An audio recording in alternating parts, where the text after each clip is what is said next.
है उसको किस तरीके से देख रहे हैं? देखिए, बहुत ही गंभीर घटना है। करीब 19 लोगों की इसमें मौत हुई है। 17 लोग क्रिटिकली इंजर्ड है।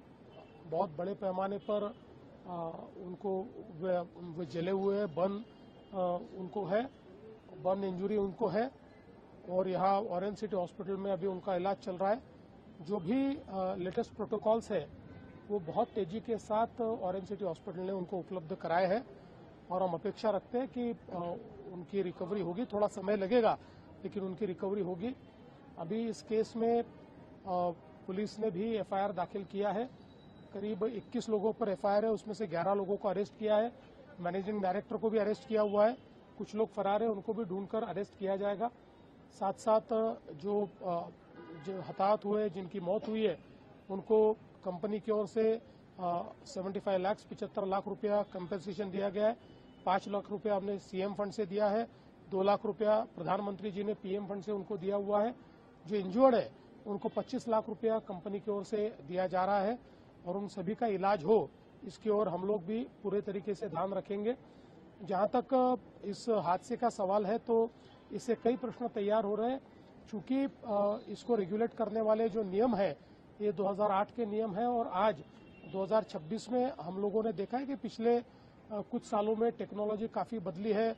जो ज्वलनशीलता है उसकी भी जो मतलब तीव्रता है वो काफी बड़े पैमाने पर बढ़ी हुई है। तो ऐसे समय जो प्रोटोकॉल्स आज हमारे यहाँ पर है, क्या वो पर्याप्त है, इसकी ओर भी देखने की आवश्यकता है। क्या कानून में पर्याप्त प्रावधान है, इसकी ओर भी देखने की आवश्यकता है। इसलिए हम लोग जब जांच तो कर ही रहे हैं लेकिन जांच के साथ साथ हम लोग इस एंगल पर भी फोकस करेंगे ताकि इस पद्धति से जो नियम है या कानून है दोनों में किस प्रकार के संशोधन होने चाहिए, उन संशोधनों के ऊपर कार्य करके हम केंद्र सरकार को निवेदन करेंगे उस प्रकार के संशोधन केंद्र सरकार हाथ में ले। विशेष रूप से कुछ प्रोटोकॉल्स या कुछ प्रोसेसेस ये 100% ऑटोमेटेड की जा सकती है क्या, इसके ऊपर भी ध्यान देने की आवश्यकता है। क्योंकि ये जो सारे पदार्थ है इनकी ज्वलनशीलता इतनी तीव्र इस प्रकार की है कि जिसमें मिनिमम ह्यूमन एरर से भी बहुत बड़े पैमाने पर क्षति हो सकती है, लोग हताहत होने की संभावना होती है।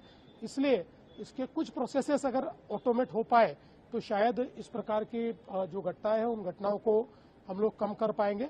तो उस दृष्टि से पूरी जांच करके इसका रिपोर्ट ये केंद्र सरकार को सौंपा जाएगा। मनुष्य जैसे मामले दर्ज किए जाएंगे क्योंकि बड़े देखिए, सारे मामले दर्ज हो गए।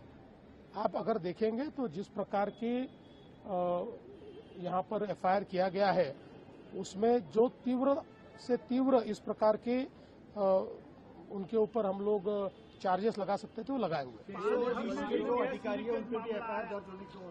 देखिए, पहली बात तो यह है कि यहाँ पर जितने हमारे इस प्रकार की फैक्ट्रीज है इन सबका ऑडिट हुआ है और ऑडिट के बाद इस प्रकार की घटना यहाँ पर घटी है। तो निश्चित रूप से जब एक प्रकार से इसका जो कोई रिपोर्ट आएगा उसमें कई जो सुपरविजन है उसमें कोई कमी है या अधिकारियों ने कोई जो कार्य करना चाहिए था लेकिन उसमें नेग्लिजेंस दिखाया है तो जरूर उनके ऊपर भी कार्रवाई होगी।